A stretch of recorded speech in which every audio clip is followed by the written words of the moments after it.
What happens as the land sinks? How does this impact people? Hello, friends. Jim here.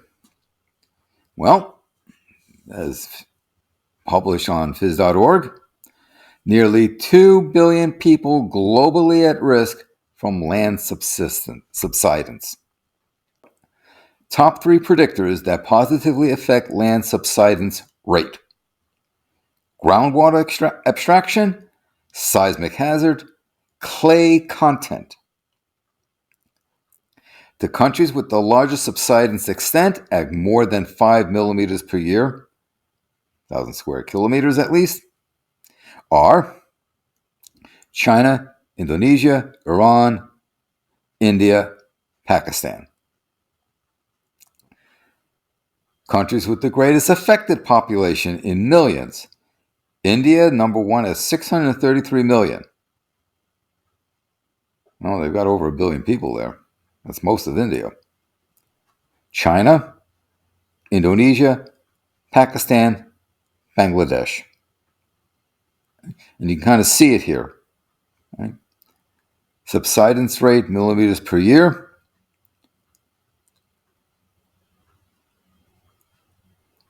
So, what's going on? Land subsidence is a geohazard caused by the sudden or gradual settling that can take place years to decades of the land surface due to the removal of subsurface material. This can be due to a variety of factors, both natural, such as earthquakes, volcanic activity, compaction of fine-grained unconsolidated sediments, clay, basically what they're getting at here. I'm just going to zoom in on that. They showed us later on, but you kind of see that we start getting into the green and the yellows. It's right here in those countries that were mentioned. Really troubling down here in the Indonesia region. Right? A lot of trouble here in the the Middle Eastern region. Here's the Caspian Sea, right? So this will impact people. Okay, so the compaction. Then, of course, there's the anthropogenic, mining, groundwater, removal. It poses a major issue in urban zones where it can cause building collapse, damage to infrastructure, maybe hazardous to life. Could be a resource management problem. With an increase in land subsidence occurring in densely populated areas, a key factor driving subsidence is groundwater removal. Right? That's the removal of water stored in the pore space of subsurface layers and transporting it away for human consumption and irrigation and so forth. So this is the focus of new research published in Geophysical Research Letters, in which scientists identified a significant positive correlation between the rate of groundwater abstraction and subsidence. In other words, as you remove more and more groundwater, there's more subsidence, more sinking. Meaning, these areas should be a major focus of water resource management to alleviate this geohazard. Seymour Davidzenka, a PhD researcher at the Colorado School of Mines, and colleagues Pejman Tamasebi and Professor Nima Chokri turned to they used AI to predict the scale of land subsidence globally. So they basically said that land subsidence is a destructive phenomenon that damages infrastructure and aquifers, putting human lives at risk. Population growth has played an undeniable part in resource extraction that has led to subsidence. Right there. Population growth. Right? Putting too much pressure on dwindling resources. Based on our studies, we realize that several local studies in different countries exist that explore land subsidence, but there is not sufficient research at the global scale. And so they went around to try and figure that out. Studies a whole bunch of data. And what they determined was that more than 6.3 million square kilometers of Earth's surface, about 5% of total global land area, is susceptible to subsidence rates deemed significant enough to cause damage and require mitigation strategies, these being greater than 5 millimeters per year.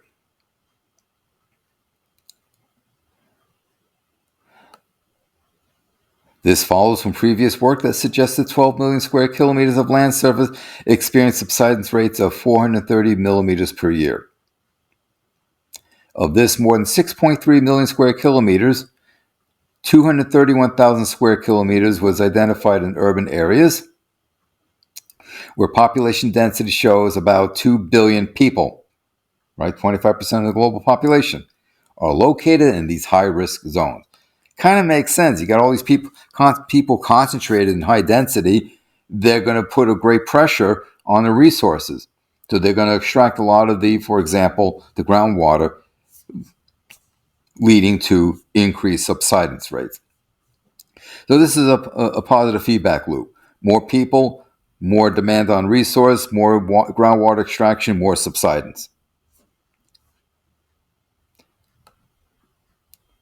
And basically, the removal of groundwater is the main predictor, the main cause of the land subsidence, followed by seismic activity. Then, environmental conditions, namely precipitation, affecting groundwater recharge. Sedimentary unit thickness, larger units having more space for ultimate compaction. Mean temperature of the warmest months, important in arid, semi-arid regions, susceptible to subsidence. Soil clay content, population density, which I just alluded to. So, to minimize the dependence on groundwater, strategic measures include promoting water use efficiency, implementing strict regulatory frameworks, and incentivizing agricultural practices that optimize water consumption. Invest in water recycling and reclamation technologies can augment water availability without over-reliance on groundwater. Phasing out groundwater extraction could be complemented by harnessing alternative sources such as treated wastewater, rainwater harvesting, stormwater management. However, the transition should also consider the spatial constraint of reservoirs and economic feasibility of seawater desalination. Desalination is an energy-intensive process. So you have to consider, the energy sources to run such facilities and what the carbon emissions would be from such processes. Regarding the sediments most affected by subsidence, 3.8 million square kilometers of unconsolidated sediments, about 10% of the global extent, were identified as being primary risk, with the highest subsidence rates of 320.6 millimeters per year. That's basically, 33 centimeters, which is a foot. Cultivated land constituted the largest expanse under threat at 2.1 million square kilometers worldwide, 12.2% of global cultivated land, while subtropical highlands and temperate oceanic climates experience enhanced subsidence rates greater than 50 millimeters per year, 5 centimeters. Overall, South Asia is modeled to have the greatest extent of land under threat of subsidence. 2.2% of its total area experienced subsidence rates greater than 50 millimeters per year, as well as the largest number of people to be affected by it. Other countries' subsidence rates exceeding 50 millimeters per year include the Philippines, Iran, Costa Rica, Indonesia, and Uzbekistan. And I think that's what this was over here. This is showing, is the Isthmus of Panama.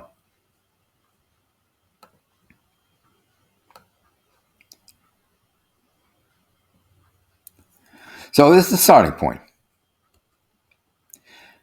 Given the significance of groundwater abstraction in the data set, including greater detail on the depth of abstraction, aquifer type, the lag between abstraction and groundwater table decline, as well as the interplay of the oil and gas industry, which contribute about 4.4% of current subsidence records, these are needed steps to enhance the data and get a better handle on things.